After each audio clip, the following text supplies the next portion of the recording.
Olá, começando essa transmissão aqui ao vivo, hoje um pouco mais cedo, porque eu estou aqui embarcando de volta para São Paulo. Tive um dia aí muito produtivo, interessante, cheio de reflexões para compartilhar com vocês um pouquinho sobre esse tema, empresas familiares. Então, para você que está chegando, obrigada pelo carinho, dá um like, manda um oi, fico super feliz de contar aqui com vocês para a gente compartilhar um pouco das experiências e os desafios das empresas. Enquanto a gente está aqui aquecendo os motores para esse nosso bate-papo, eu vou convidar você que ainda não participa da minha lista de e-mails. Aqui nessa fanpage tem um botão azul, cadastre-se. Você clica ali, coloca o seu e-mail e aí você vai receber uma mensagem minha uma vez por semana, uma vez a cada 2 semanas, com algum conteúdo relevante sobre gestão de negócio e empreendedorismo. Estou recebendo coraçõezinhos, likes, a gente fica mais feliz quando a gente vê esse movimento. Manda um oi para mim, fala Fernando, tudo bem? Fico feliz. E o tema então hoje é empresas familiares. E ele vai ficar melhor ainda se vocês mandarem comentários, perguntas, dúvidas e os maiores desafios que vocês veem aí. Fala, Giovana, que bom que você está aqui, que delícia esse nosso bate-papo. Então, olha que interessante. Nesse programa que eu sou uma das professoras da Fundação Dom Cabral, ele é um programa de aproximadamente 1 ano e meio, onde as famílias participam juntas no curso. É um dos programas mais incríveis que eu já vi. Por quê? Porque o processo de sucessão na empresa familiar não é alguma coisa que você aperta um botão e faz a transição de uma pessoa para outra. Ela tem que ser preparada e quanto mais cedo você começar a pensar nesse assunto, a cuidar desse assunto, maior é a chance de fazer um processo de sucessão tranquilo, que traga resultados positivos. Quando a gente não olha e não cuida desse assunto, na verdade, a gente está, vamos dizer assim, armando uma bomba relógio que pode estourar na nossa mão lá na frente. E aí é duro quando a gente escuta histórias de empresas familiares que o fundador trabalhou tanto para construir, para fazer aquele negócio crescer e ter sucesso. Hoje eu vi histórias maravilhosas de empresas que começaram no interior da Bahia, de pessoas muito simples e que hoje é uma grande potência, mas que a família, vamos dizer assim, tem várias questões que às vezes impactam nos relacionamentos entre os parentes, que às vezes param de se falar e começam a brigar por questões da empresa, por dinheiro, por tudo isso. Então, por isso que eu acho que esse é um tema tão importante e pouco falado e pouco discutido. Ai, tô adorando os corações, os likes, fico super feliz de receber aqui seus comentários. Olha só, Valdir, estamos juntos, fala primo, Nádia Campiotto, saudade das lives. Obrigada, Nádia, já está de volta ou ainda está aí na Itália? Viloschi, olá, olha só. Então, esse tema de empresa familiar, o que é uma empresa familiar? Se você tem uma empresa e você tem filhos, você já é um candidato à empresa familiar. Se você trabalha, se você abriu a empresa e tem pessoas da sua família que trabalham com você, você tem uma empresa familiar.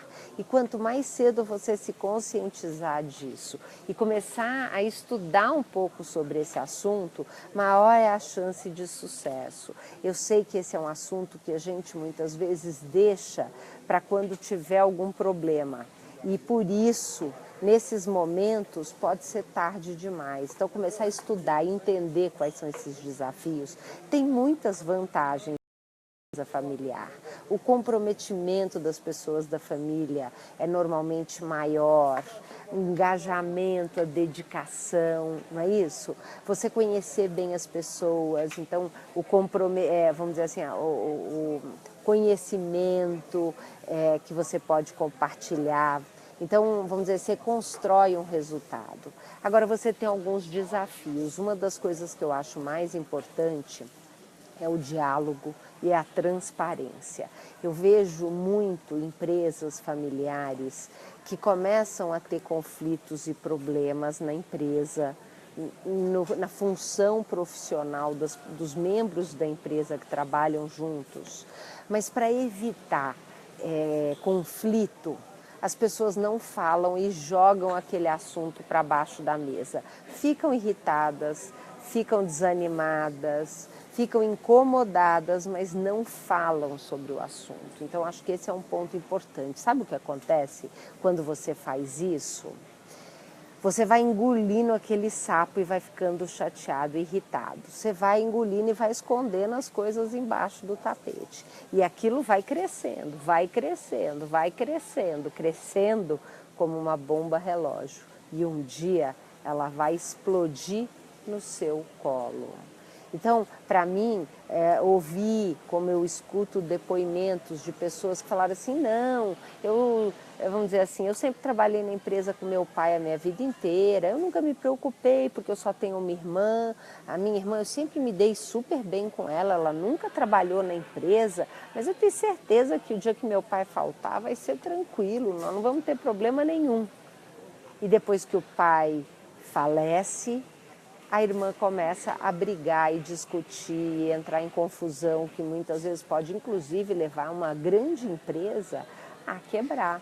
Eu tive a oportunidade de dar uma aula sobre esse tema lá no meu Sucesso, que contou o case da Olgar, que é uma grande empresa brasileira, que já está aí passando para a sua terceira geração, e é uma história incrível, bacana, mas mostra os desafios que é uma empresa familiar que precisa se estruturar. O primeiro desafio é, para a gente fazer uma empresa pequena crescer, e organizar essa empresa. Quando a gente consegue organizar, a gente precisa profissionalizar a empresa, definir muito claramente quais são os processos, as funções, o que cada pessoa exerce, é o cargo que tem funções e o cargo que tem salário. Eu não posso colocar meu filho dentro da empresa e pagar para ele um salário que eu gostaria de dar como mesada.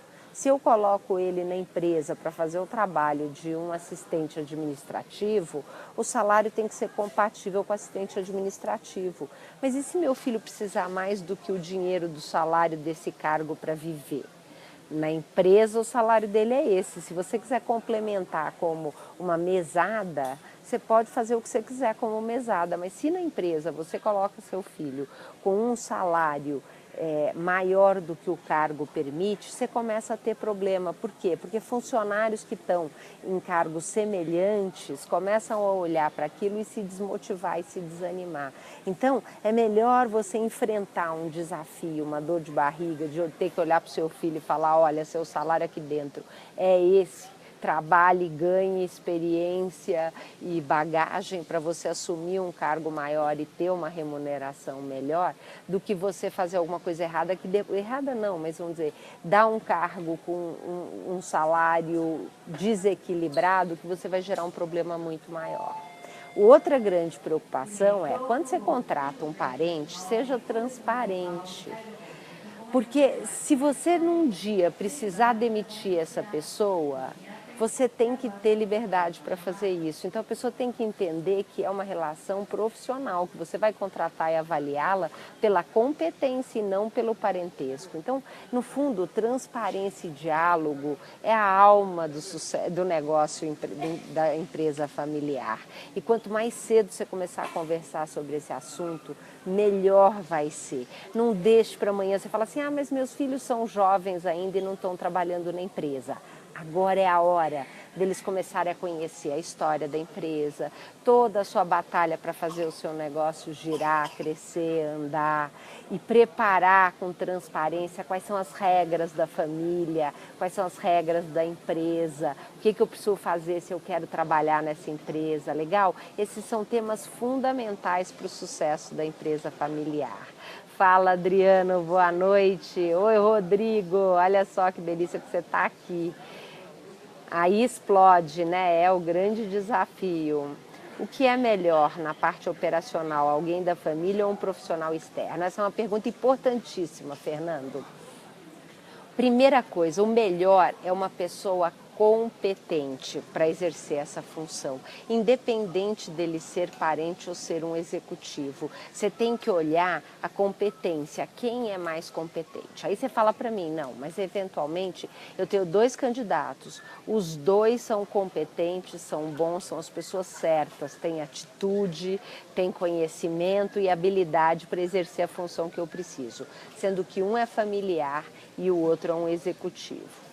Então, se você tiver um diálogo transparente com a pessoa que é familiar, se tiver confiança nessa pessoa e puder fazer esse diálogo desde o início, posicionando que a pessoa tem a possibilidade de ser contratada pela competência, que lá dentro ela vai desempenhar uma função atrelada a este cargo e que vai ser avaliada por isso, e que se um dia ela não estiver atendendo os resultados, você vai demiti-la como demitiria qualquer pessoa, você tem esse nível de transparência e diálogo, claro que a pessoa da família pode ser um ótimo candidato, porque tem um comprometimento diferente, mas depende muito da postura, porque se a pessoa vai entrar para ficar falando que ele é primo do dono, que ele está lá, que ele manda mais que os outros, ele pode começar a criar um clima pesado e ruim na sua empresa, entende? Então, você tem que acompanhar, você tem que ter uma postura profissional na hora de contratar e a pessoa familiar tem que ter essa mesma postura profissional. Eu, por exemplo, trabalhei muito tempo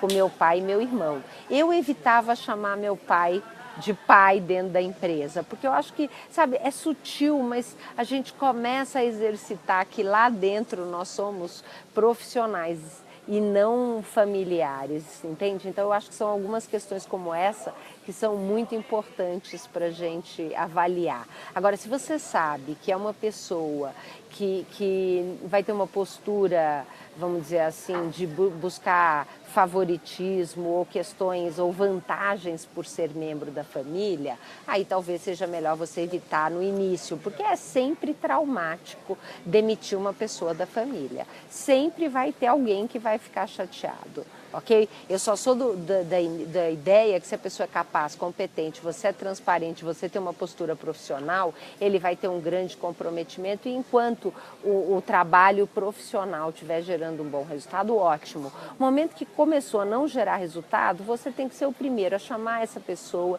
explicar o que está acontecendo, dar uma chance. Não melhorou, manda embora logo, porque se você mantém, você começa a ter problema. Aí você fala assim, ai, mas eu vou ficar com problema com a minha tia e a minha tia vai ficar chateada porque eu mandei o filho dela embora. E você começa com esse tipo de preocupação, isso vai ter um custo altíssimo para você.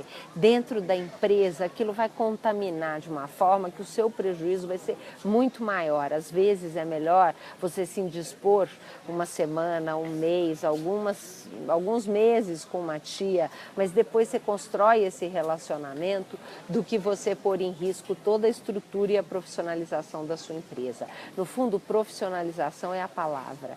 Profissionalização não é contratar profissional externo e não da família. É ter uma postura profissional independente de você ser parente ou não. E isso é fundamental.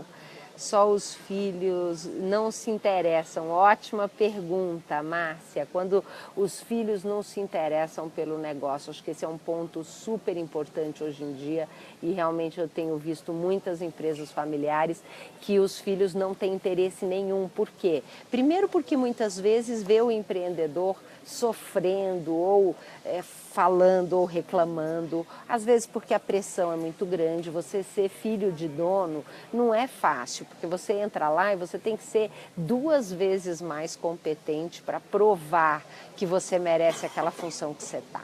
Eu sou filha, trabalhei com meu pai, posso garantir, é a realidade, a gente tem que trabalhar 2 vezes mais. Depois que a gente conquista, aí, claro, as pessoas confiam muito, mas no começo eles vão te testar. E se você é filho de dono, você tem que estar preparado para isso. Legal? Isso faz parte, é inerente. Agora, quando os filhos não querem, que eu também tenho visto muito, você, dono do negócio, montou o negócio, seus filhos não estão interessados no seu negócio, você já tem que pensar alguma forma de saída. Você tem basicamente 2 alternativas. Ou você vende o negócio, na verdade 3, ou você vende o negócio, ou você fecha o negócio, ou você profissionaliza, começa a preparar alguém do mercado, às vezes alguém que já trabalha com você há muitos anos, para assumir a direção da sua empresa. E essa sucessão também leva tempo para você preparar essa pessoa, ok? Então são as 3 alternativas, não tem outro jeito. Não adianta querer obrigar filho a vir para a empresa familiar, porque isso não vai dar certo. Claro que se você tem filhos pequenos e mostra a sua paixão pelo negócio, traz os filhos desde muito cedo a participar no dia a dia do negócio, aumenta a chance dos seus filhos terem vontade de trabalhar na empresa. Legal? Uma das empresas que estava aqui hoje, eles são em 8 filhos, quase todos trabalham dentro da empresa, então tem histórias muito legais em relação a isso. Fala, Juan, gaúcho, que legal, olha só, eu tô aqui na Bahia, terra de baiano. Manda um beijo. Fala, Raíssa, um beijão, ó. Esse é especial para você, Raíssa, obrigada pelo carinho e por estar aqui acompanhando. Marcelo, muito bom, boa noite. Até próxima semana. Show, hoje é sexta-feira, né, gente? É mesmo, já tinha esquecido. Camila, postura. Tão fundamental, porém tão difícil de praticar no dia a dia. Falou tudo, Camila. Exercício diário, essa postura profissional, e é uma coisa que a gente tem que exercitar mesmo. Diálogo. Eu, vamos dizer, sempre trabalhei com meu pai, é uma empresa pequena, nem sempre a gente tem recurso para ficar contratando consultor, essas coisas.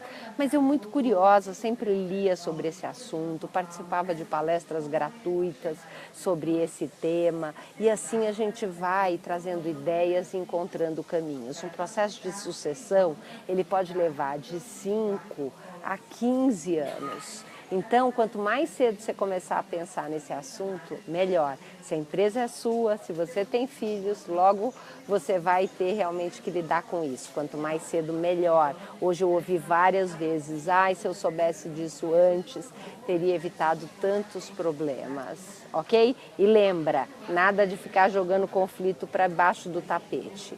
Conversa, diálogo, transparência é a melhor solução para a empresa familiar. E ter postura profissional. Fala, Bia, tudo bem? Que delícia que você está aqui. Olha só, passei várias dicas de empresa familiar, de relacionamento. Os desafios são grandes. A gente tem que ter também muita paciência, muita persistência. Água mole em pedra dura, tanto bate até que fura. Muitas vezes o fundador é muito autoritário, muito controlador. E não adianta você chegar e ficar só confrontando. Você tem que ir mudando de estratégia para sensibilizar o fundador pela importância de pensar no assunto de sucessão, de se preparar. Agora, se coloca no lugar dele. Imagine uma pessoa que montou uma empresa, que se dedicou a vida inteira e de repente chega o filho e começa a querer fazer coisas diferentes.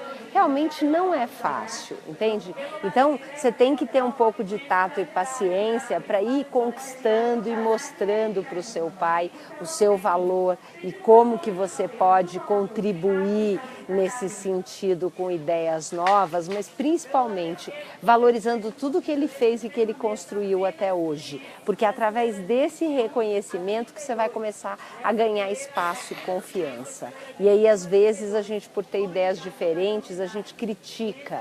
E lembre, se o fundador criou um negócio que está funcionando hoje, está podendo trazer os filhos, é porque ele se dedicou, é porque ele tem um mérito. Não garante o futuro da empresa, eu sei disso, tenho certeza que as ideias dos filhos que entram na empresa podem ser valiosíssimas, mas você tem que fazer isso primeiro valorizando tudo que seu pai construiu. E ao reconhecer isso, ele começa a abrir o coração dele, começa a te ouvir de uma forma diferente. Então isso pode ser um caminho para você que é filho, que está nessa posição. Imagina, Alan, eu aqui agradeço o carinho, uma delícia estar aqui com vocês. Muito bom saber disso. No meu ramo de atividade, eu vi uma das maiores empresas fornecedoras de convites e material quebrou por causa de fundadores morrerem e os filhos e netos não tinham diálogo. É, com certeza, Adriano, briga de família é um dos fatores que mais leva uma empresa a quebrar. E o mais interessante é o seguinte, a Márcia até perguntou, e quando os filhos não querem tocar o negócio? Mesmo assim, dependendo do porte do negócio, você tem que preparar seus filhos para serem acionistas desse negócio, dono. Então você pode profissionalizar para um diretor ou para alguém executivo, mas você tem que preparar seus filhos para serem sócios. E ser sócio significa saber ler um balanço, acompanhar a empresa de perto, mesmo que não vá fazer a gestão.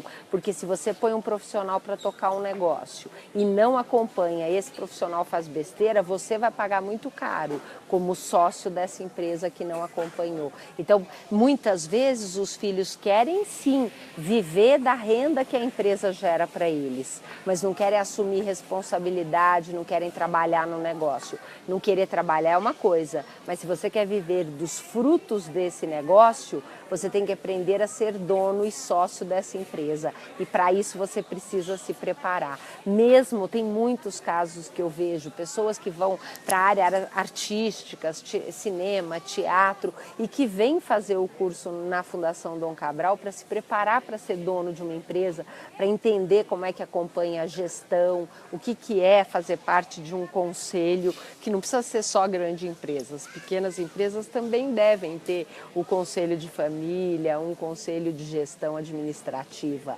E esses são todos assuntos importantes. Nada disso sem planta da noite para o dia. É uma construção. Legal? Você gostou? Dá um like, manda um coração. Achei uma delícia a nossa interação. Se você tem mais alguma dúvida, manda uma pergunta para mim em inbox. Eu adoro compartilhar conhecimento, inspirações, perguntas, ideias, quem sabe até prepara um conteúdo inspirado aí na sua pergunta. E você já faz parte da minha lista de e-mails? Então aqui nessa fanpage, aqui em cima, tem um botão cadastre-se. Uma vez por semana, uma vez a cada 2 semanas, eu mando um e-mail com alguma dica, com algum conteúdo relevante. Estou preparando um vídeo para contar um pouco sobre um diagrama de Ishikawa, causa e efeito, que é uma ferramenta simples e super poderosa para nos ajudar a resolver problemas. Legal? Gostaram? Então, só para fechar, olha, vou trazer aqui uma frase que eu achei muito interessante do Cortella.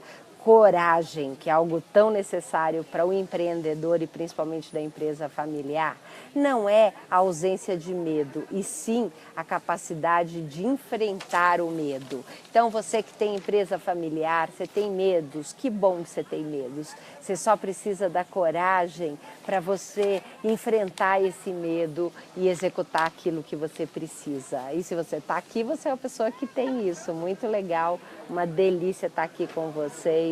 Eu fico super feliz e a gente se fala. Então, olha, domingo, final de semana, a gente não tem nosso encontro. Semana que vem, tudo dando certo, volto 7h30 da noite, legal? Segunda-feira vou dar uma aula sobre liderança na Associação Brasileira de Franchising. Então vamos falar um pouquinho de liderança baseada aí nas inspirações do dia. A Márcia está falando, a paixão dos fundadores é singular. Como formar apaixonados? Excelente pergunta, Márcia, isso é um tema super importante. Eu acho que a primeira coisa é o exemplo. Você mostrando, fundador, mostrando a paixão que tem pelo negócio, contando sobre a história da sua empresa, sobre os seus desafios. A gente na empresa, em casa, fala pouco sobre as coisas da empresa, sobre as conquistas, sobre os desafios, sobre as coisas boas. Então, conte histórias, leve seus filhos junto com você para trabalhar com leveza, com alegria, compartilhando essa paixão e dê espaço para que os seus filhos possam descobrir aonde que eles se conectam com esse negócio, sem muita cobrança, de uma forma leve ao longo do tempo. Quanto mais cedo você começar, maior é a chance dos seus filhos também se apaixonarem pelo seu negócio. Legal? Beijão, gente. Deixa eu ir lá que meu voo já está embarcando. Tchau, bom fim de semana. A gente se vê na segunda. Te espero, 7h30. Beijo.